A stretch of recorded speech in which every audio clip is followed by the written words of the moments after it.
Hello, everybody, and thank you for tuning in to the Liberty Report. With us today is Daniel McAdams, our co-host, coming to us remotely, but we are all fixed to go with another program. Daniel, welcome to the program. Happy Tuesday, Dr. Paul. How are you doing? I'm doing fine, and right. We have to do something to heal the country. Still in a little trouble. Improvements here and there, but it's still a mess. I want to talk about, this Attorney General Garland. He doesn't sound libertarian to me. He sounds like he preaches and practices authoritarianism, which is exactly the opposite. But people are becoming more aggressive in challenging and defending themselves against a government that is very, very abusive. In how they run the schools and the masking, wearing of the mask, and the getting these vaccinations for the passports. So there's a lot of people unhappy with this, and I think there's I think there's so much progress from our views that more people are speaking out, that the opposition, and that is the people who preach all this stuff, they're getting nervous, and they're starting to talk to the teachers and talk to the community and talk to the school board members. And even in North Carolina, just recently, a couple days ago, it passed a law, or the school board passed a resolution that said in their town they weren't allowed to teach critical race theory. Oh, well, that's an interference with free speech. Of course, the people who are on the school board are supposed to be responsible for what they're teaching, and quite frankly, the critical race theory is very, very controversial, and that's their responsibility, and they should sort it out. But anyway, this stirred up a lot of excitement among the police, and that is the Attorney General running the policing department in the country. He doesn't like this, and he says that the school boards now are asking for help. People are criticizing the school boards, and they're criticizing the teachers, they're criticizing the lockdowns, they're criticizing all this, and we have to investigate this. So he's going to have a major issue within 30 days, and all the policemen, we were taught one time in this country that the police should be local, period. You don't have, a United States police force to police us and everything that we do. But once you have the government doing a lot, then you have to have policemen to run it. So we have to have school police. And that's what he's doing. He's putting this together and saying some of these people are committing terrorism. If you're a terrorist, then you're in big trouble. All you have to do is terrorist, and the people get pretty excited about it. But I don't think it's going to be so easy for him this time, Daniel, because I think people are waking up and they're starting to see through this. So we will have to keep close tabs on this, because some of the things he's proposing very, very serious as far as I'm concerned. Daniel. Yeah, and the whole thing comes back to, I think it's perfectly encapsulated by the Democratic candidate for governor of Virginia, where I am right now. He said in a debate, and you wrote about this in your weekly column this week, he said in a debate that he doesn't believe parents have any right to tell the schools what they should be teaching their children. And that turns everything upside down and everything on its head. The history of education, of public education, as you say, was controlled locally, traditionally, until, of course, the federal government took over and made everything much worse, as it always does. Well, the current chapter was started by the National Association of School Boards. They sent a letter to the Attorney General, and they asked him to take, quote, extraordinary measures to protect against these alleged threats from parents who are showing up at school board meetings, and they're objecting, sometimes vocally, of course. They're objecting to mask mandates and the teaching of a Marxist theory called critical race theory to their children. So showing up and saying, stop putting a mask on my kid, it doesn't do any good and it's hurting my kid's health, which is a natural parenting instinct, and saying, hey, I don't want my kids indoctrinated into Marxism, if you don't mind. Just bringing those things up, the school boards are saying, this isn't fair, this isn't right. You got to do something. You need to investigate these people as potentially domestic terrorists. Because Dr. Paul, Before, they were trying to say, well, they're racist and white supremacists. Well, that didn't work because everyone looked at the parents who were at the meeting and said, what? They don't look like a bunch of KKK members. They kind of just look like concerned parents. So now they had to, of course, up the ante and say, no, they're actually domestic terrorists. Yes, and you know they've listed certain things that they're going to be looking for to be able to police this and you know keep people from speaking out against it. And they want to stop things like and they define it to a degree: any threats of violence, intimidation. Wonder how they define intimidation and harassment. You know, they're sort of a little bit vague, and I keep thinking, well, isn't that what we're complaining about the government? You know, they say if you don't get your vaccination, they're harass them and threaten them, and the teachers can get fired, and you know so many things. So it's the government that's harassing the teachers. But anyway, traditionally, you know, whether it's racism or whether it's a government out of control, they flip it around and they accuse the opposition of doing exactly what they've been doing. And I think that's what's happening here is right now. The government participates in this, but that's okay. I mean, they shouldn't even be doing it. We should have, you know, the local schools being involved, but we don't need a national police force coming in now and these investigations going on. And then we're going to see a lot more problems from this and a lot stronger reaction. But I just hope that people can put this together and see what they're doing and not be intimidated, because that's how the government has worked. They have been so threatening and intimidating that people say, well, you know, I really don't want to do this, especially the employees, the teachers and the workers. I really don't want to do it because I don't even like this, taking these vaccines, but I have to. You know, they're going to punish me. They're going to fire me. So this is it. They use all the tactics that they're going to accuse the people who are resisting of doing the same thing.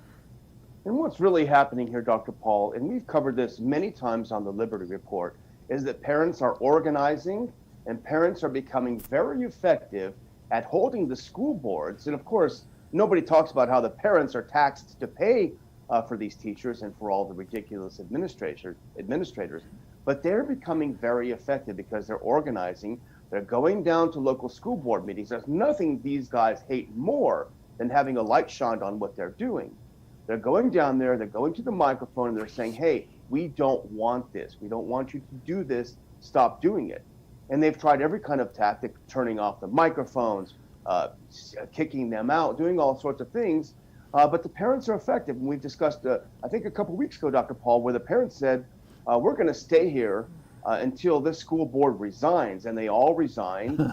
And the parents elected a new school board right then and there and rescinded the mask mandate. This is not what they want at all. So what do? Well, they bring in the bully boys and they trump up some idea. You know, there were no specific examples given really by the Attorney General. You know, in state X or city X, the parents were beating up the school board. Of course, that's already illegal. It's already illegal to do all of these things. But you know, reclassify it as domestic terrorism, and that puts a huge blanket over what they can try to silence when it comes to the parents. You know, the unvaccinated have been the enemy, you know, and they target in on that, and they're going to kill everybody else. But, you know, that's fallen through because people are starting to realize that people who have natural immunity is much better than having it from a vaccine. But now they're not going to quit doing that. They're going to continue with it. But what they're doing is anybody who objects to cultural Marxism, you know, is the enemy. And in a way, there's a so-called truth to this, because the enemy of the state, a powerful state, are people who tell the truth. The individuals that stand up and tell the truth, they become the enemy. And that is what's happening now. So people are speaking out. Critical race theory is the immediate target, but it's the whole concept of cultural Marxism that has gone extreme. And when people speak out against it, the ones who support that, they have to come back in and say, oh, you're a bunch of terrorists. because you're practicing free speech and constitutional government and civil liberties. So they flip it on its head, and unfortunately it's gotten too far. But one thing that is fortunate for, some people lament the fact that, this country's going to the dogs with this president. How's it ever going to change? Well, always look for the positive. This is waking people up, I'll tell you. Yeah. They see what's happening and say, we better do something about it. And if the Attorney General for Biden is going out to further organize the police departments of the country to make sure that people can't even speak out and criticize, cultural Marxism, which is running rampant. That's where our real problem are. One thing that they did, and I think that it could be handled without the federal government, and that is pornography in these schools. It's a horrible, horrible story. And I think it's very, very damaging, and all this kind of stuff. It's especially this child pornography. That's so bad. Yeah. But you know what, I am, instead of dwelling on that, I'll say I'm against it too, but I think, Marxism is pornographic.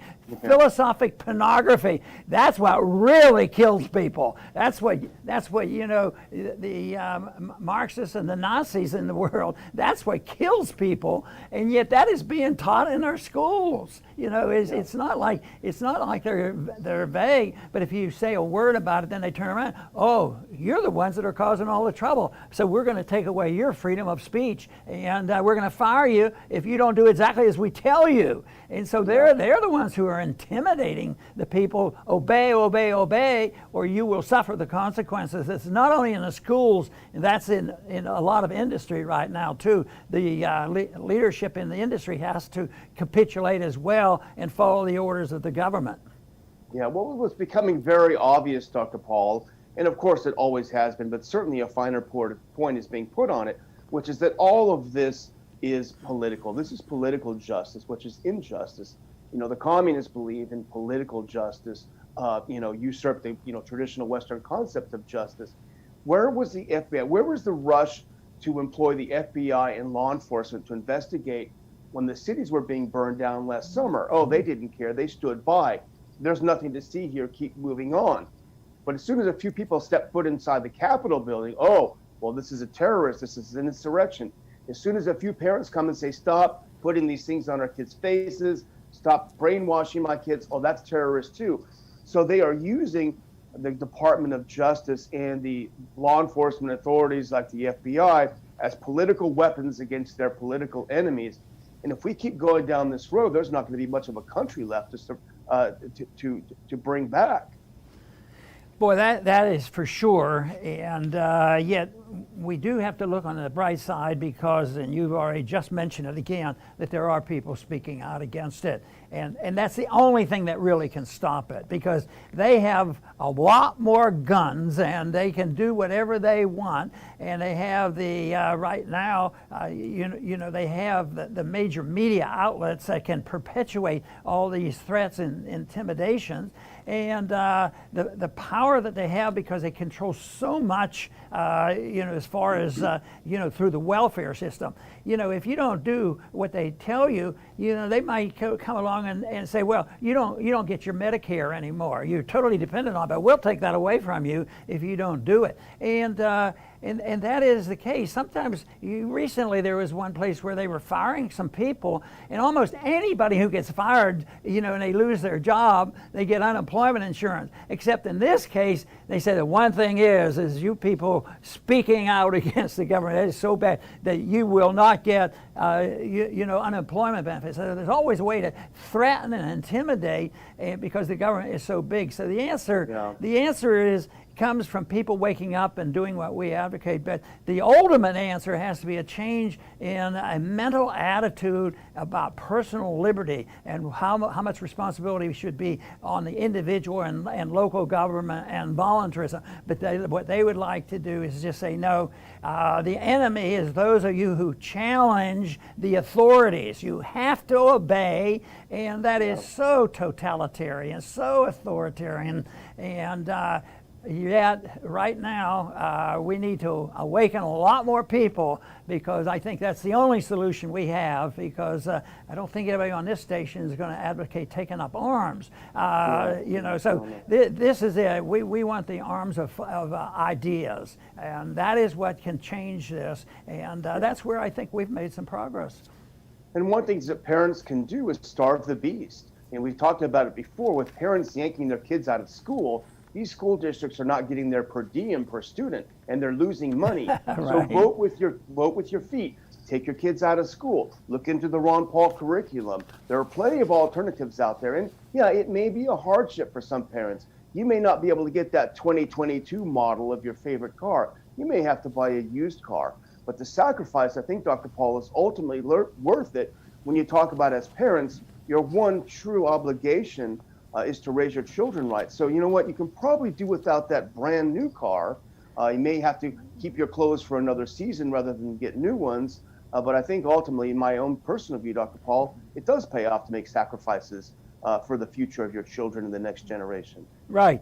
Daniel, I want to move on, if you don't have another statement on that particular issue. Absolutely. I want to go on and talk about natural immunity. That to me is a big issue, because if you want to talk about distortion of science, it has been the authoritarians who are running this medical program of COVID have been so anti-science, because they don't believe in natural immunity. And the doctors behind the scenes, so they're like regular people. They feel overwhelmed because they see such power pumping out of that propaganda. But this whole idea that if you get get an infection and you get immunity to it, you still have to get still get more immunity shot. You have to get more vaccination. It's really crazy, and then it turns out there can be complications from that, and we find out the vaccine, people can still get sick, and then all of a sudden there's the distortion of statistics, both at the beginning of this and it's ongoing. It encourages so many things that are just, cause so much misunderstanding, and the average person has a hard time understanding it as well. But I wanted to talk about Veritas, because we sort of like that organization. And Yes. They did a little bit of investigating, and I think they talked to Pfizer scientists. I think there were 3 of them, and they basically were saying the same thing, and that is they more or less reiterated what I was saying there, that natural immunity is good, and we shouldn't be putting it down. This whole idea that if you want to go and teach at a school, or you're in a school and you won't get vaccinated, and you what if you're in a hospital that you've been working there for 18 months and you did well, you might have had a few symptoms, you're probably immune, and these people are very valuable. They should get double their salary, because they should be able, they're not going to spread anything. But no, they get fired. I think they're the ones that they said, if we fire you, we won't even allow you to get unemployment benefits. Yes, I mean, it's absolutely upside down, and that's why we sort of like Veritas. They dig through this, and they're fantastic in getting some people that are a lot more instrumental in getting this message out than we are, because they live this stuff and they're on the other side of it, even though not deep down in their heart, and they're willing to talk about it. Yeah, this is very important. This is a new report out from Project Veritas, and it is available on YouTube, so you can watch it there. They sent reporters undercover to speak with Pfizer scientists, not PR guys, not whatever, not interns, but actual Pfizer scientists. And they had 3 scientists on hidden camera very clearly expressing views about natural immunity versus immunity acquired by the vaccine. And it was very, very clear what they said. First of all, Nick Carl, he is a scientist from Pfizer, and he explained that natural immunity is better than the vaccine, because the vaccine only acts on one part of the virus. I think it's a spike protein, whereas natural immunities, once you've built those up, you attack the entire virus. This is not me saying it. This is a Pfizer scientist saying it. And when you said earlier, Dr. Paul, that they don't believe in natural immunity, I think they actually do. I think they know it. And I think these undercover videos have shown they know it, but they're trying to keep people from believing in it. They're trying to show that you're somehow superstitious if you believe in it. But it was Nick Carl, Chris Croce, he's a senior associate scientist from Pfizer, and he said undercover, and again, you can see this on YouTube at Project Veritas, that natural immunity protects more than the vaccine. It lasts longer because it's a natural response.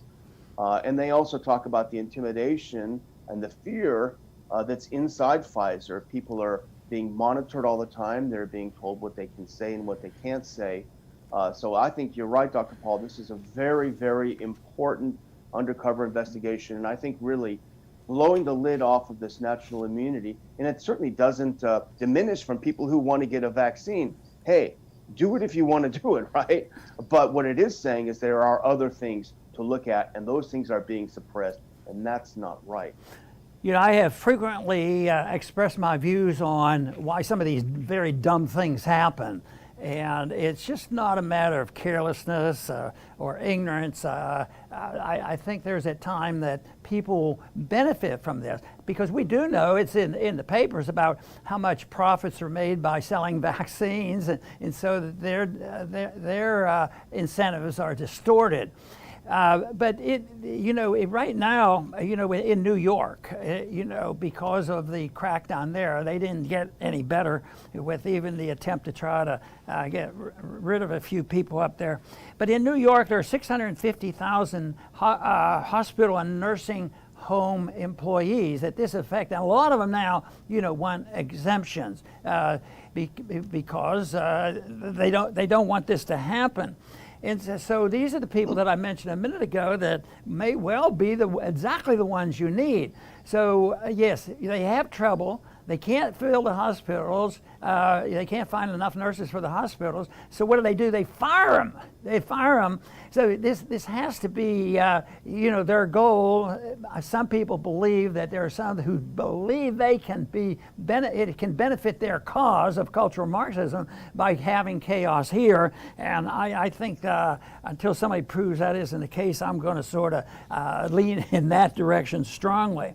But it's similar, Daniel, to what they did last summer. When all the rioting was going on in the cities, the breaking through windows, the stealing in open in daylight, police standing around and looking at it, and nothing done. So they call the people say, where are the police? What are the police going to do?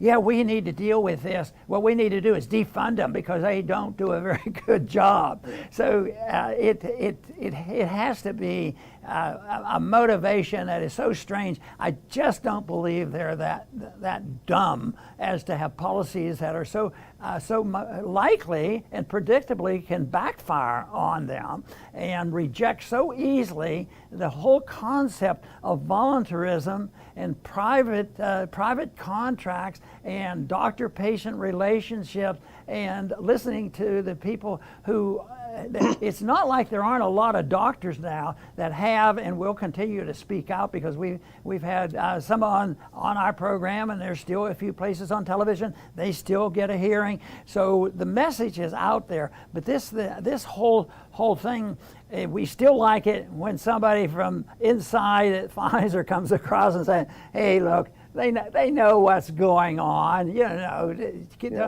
They shouldn't kid you that." And they were, when they were saying it, it sort of impressed me. They were pretty calm and collected. They let you know where they stood. It wasn't exactly in our position, but they said that it was a matter of fact that this is what they talk about when they do this, and they recognize it. But it's sort of like, what can I do about it? And they go back and go to work.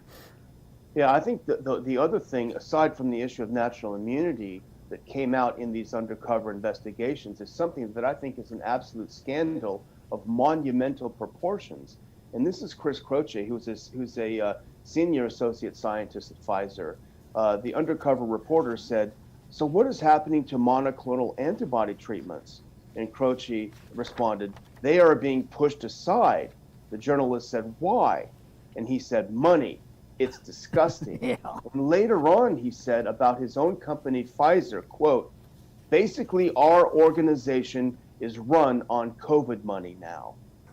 And that is almost an admission that they are corrupt. You have to ask yourselves how many people are dying because they're trying to tell people you can only use our vaccine. And my question when I watched that, Dr. Paul, is where's Congress? Where are senators? Where are the Republicans even? And I would hope a lot of Democrats who aren't in favor of this kind of corporatism. Where are they? Why aren't they demanding an investigation of Pfizer if we're being told it's basically only about the money for them and they're suppressing other treatments that might be effective and other scientific information that might be effective? This is a massive scandal, and I hope somehow someone grabs this and runs with it. You know, the progressives who used to be close allies very often in the things that we did. There's in Washington you don't find that. And I think back about getting to know Ralph Nader, and he wasn't a libertarian, but we were friends and we would talk about these things. And he was on our program one time. But he and I agreed on one thing, one word that helped get people to understand, and that was corporatism. You know, we didn't try to refine the word of laissez-faire capitalism and all this stuff. We talked about corporatism, and of course Mises talked about corporatism too, and we are concerned about it. And but I haven't visited with. Well, we have a few people who will still come out that could be classified as progressives, but there's not very many. The average person, you ordinarily would hear a lot in Congress come up and condemn the profiteering, you know, that goes on. And this, the quote you made from the people who work at Pfizer, this should tell a lot of people what's going on. But you know what, Daniel, we have a problem. You know, we have great viewers. They come and we get great message from it. And we don't have to do a lot of conversion. But I guess one thing I would like to do, Daniel, is encourage them to spread the message. Figure out something. And people say, what do you want me to do? What do you want me to do? Do whatever you can to spread a message. Maybe it's just talking to one person at a time. But and writing letters and talking to your congressman and going to a meeting, anything that will get the attention, because truth is a powerful weapon. You don't have to worry about it because you might feel lonely. So I think if you have a powerful message and you're telling the truth, it'll go a lot further than you ever dreamed. I was pleasantly surprised over the many years that what I assumed I was doing would never even be recognized, but a few people have picked up on it, and they've complimented me on this for speaking out. But I'm going to continue to do that because I don't know anything else to do other than do something I think is important, and to the best of my ability to find out what is the truth and encourage other people to seek it and then spread the message. Absolutely, Dr. Paul, and I would just close by just reminding people that the speeches from our conference last month are available exclusively on Odyssey now. If you go to Ron Paul's Odyssey page, you will see them in a playlist, and we're adding one speech per day. And today we uploaded Judge Napolitano's speech, and it's a great speech. So go to Odyssey and look at it there. It's a censorship-free platform that we're using for these speeches. And I want to thank everyone for watching the show. Please still subscribe to us here on YouTube, subscribe to us on Odyssey and Rumble and the other alternative places, and also subscribe to updates at the Ron Paul Institute. Just go to ronpaulinstitute.org and subscribe. It's free and we protect your privacy. Dr. Paul? Very good. I want to close by just once again thanking our viewers for tuning in, because if we had no viewers, I might have to close down. But we have viewers, and we do it, you know, on a meager budget, and you don't hear us preaching about that. But somebody said, well, do you make a lot of money in this? And really, no. But I'll tell you what, I get a lot of rewards. And my rewards don't happen to be, getting a check from somebody. It's almost like the opposite of Pfizer, you know, becoming very rich and living off COVID funds. So, but it's not like it's wasted time to me, because I get satisfaction from it, and it's ongoing, because I get satisfaction of looking for the truth. And people that say, well, science have settled it. Well, I've done a little bit of work in science, and one thing I came out of on science is that science hardly ever totally settles anything. You know, it opens up the door for medicine to expand. And just think of the medications now that they can use, you know, for COVID that were used for other things, and that's wonderful. Except for the people right now and say, oh, you can't do that. We're going to make it illegal. It's going to be hard to get that, and we'll regulate you, and we're going to subsidize only the expensive medications. So that's a real problem. But anyway, I want to thank our viewers for tuning in today. We appreciate that very much. Please return to the Liberty Report soon.